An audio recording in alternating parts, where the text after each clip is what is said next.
आपको मैं स्टैटिस्टिक्स दूं, माइंड बॉगलिंग है। आपका दिमाग फट जाएगा कि हर 15वें दिन प्रमुख स्वामी महाराज ने एक नई जमीन खरीदी। उस जमीन का legal process local government body में पूरा हुआ। उस जमीन पे क्या करना है, हॉस्पिटल, हॉस्टल, स्कूल, कॉलेज, मंदिर, जो भी करना है वो तय हुआ। उसके प्लान्स आर्किटेक्ट ने बनाए।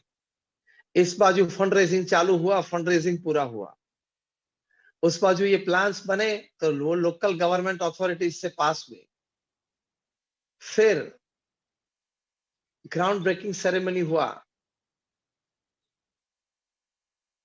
टेंडर्स लिस्ट आउट हुए, टेंडर नक्की हुआ, कंस्ट्रक्शन काम चालू हुआ, कंस्ट्रक्शन पूरा किया। 2-5 जो मुख्य व्यक्ति चाहिए उस संस्था चलाने के लिए, समर्पित व्यक्ति चाहिए, वो व्यक्ति भी तय हो गए। उसके साथ 5, 15, 25, 50, 100 का जो पेड स्टाफ चाहिए वो भी तय हो गया। इनॉग्रेशन सेरेमनी नक्की हो गई और वो संस्था उद्घाटित हो गई और समाज की सेवा में चालू हो गई। ये जो मैंने आपको ये वर्णन किया, जमीन संपादन से लेके समाज सेवा संस्था समाज की सेवा में रत हो गई, ये पूरी घटना हर 15वें दिन प्रमुख स्वामी महाराज ने अपने जीवन में की। अनबिलीवेबल। 45 साल तक, 45 साल तक, अनबिलीवेबल। 45 साल तक हर 15वें दिन प्रमुख स्वामी महाराज ने एक संस्था को समाज की सेवा में रख दी। हमारे जैसे 1100 संत बनाए प्रमुख स्वामी महाराज। 3.5 लाख घर में वे व्यक्तिगत गए।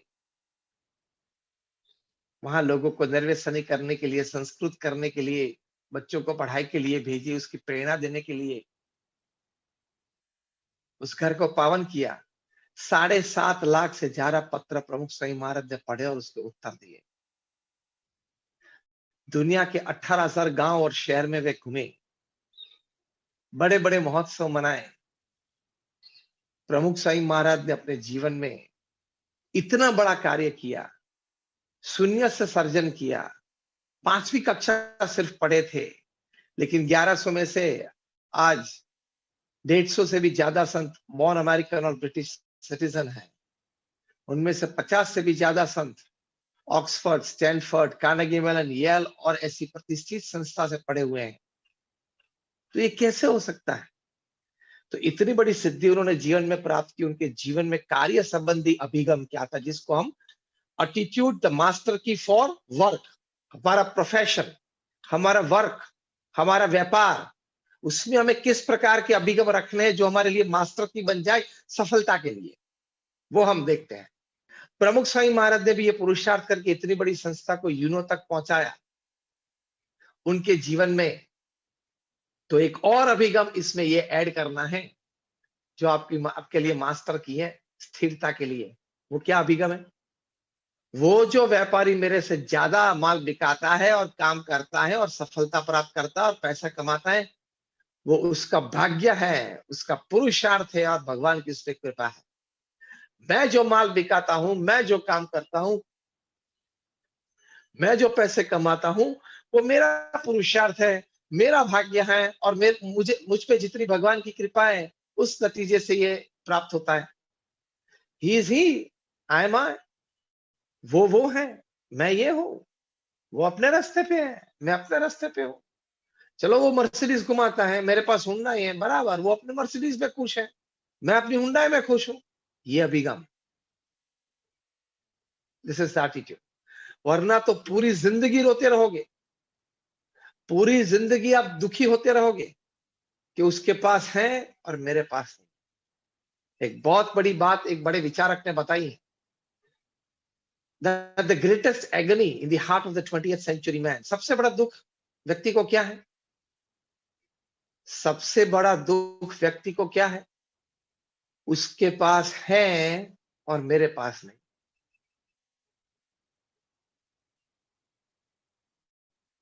तो उसमें ये अभिगम रखना है कि उसके पास जो है वो उसकी मेहनत का परिणाम है, पुरुषार्थ का परिणाम है, उसके भाग्य की बात है, उस पे जो भगवान की कृपा है उसकी बात है। और मेरे पास जो है वो मेरे पुरुषार्थ के अनुसार है, मेरे भाग्य के अनुसार है और भगवान की कृपा के अनुसार। तो कितना स्थिर रह सकते हो आप? पता चला ना कि एटीट्यूड को हम क्यों मास्टर की बोलते हैं? इसलिए मास्टर की बोलते हैं कि पुरुषार्थ करने के बाद, संबंध बढ़ाने के बाद जो कुछ भी हासिल हो, उसमें हम संतुष्ट रह सके, स्थिर रह सके, वो अभिगम से रह पाएंगे। और उसमें ये अभिगम जो मैंने आपको सिखाया, सरदार वल्लभ भाई पटेल के अभिगम से प्रामाणिकता हमने सीखी।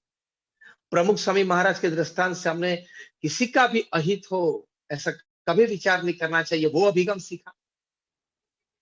और हमारे आसपास के लोग जो काम करते हैं, जो व्यापारी है, उनके जीवन में से ये अभिगम सीखने, मतलब उस वो दृष्टि सीखनी है कि वो है, मैं हूं, सिंपल।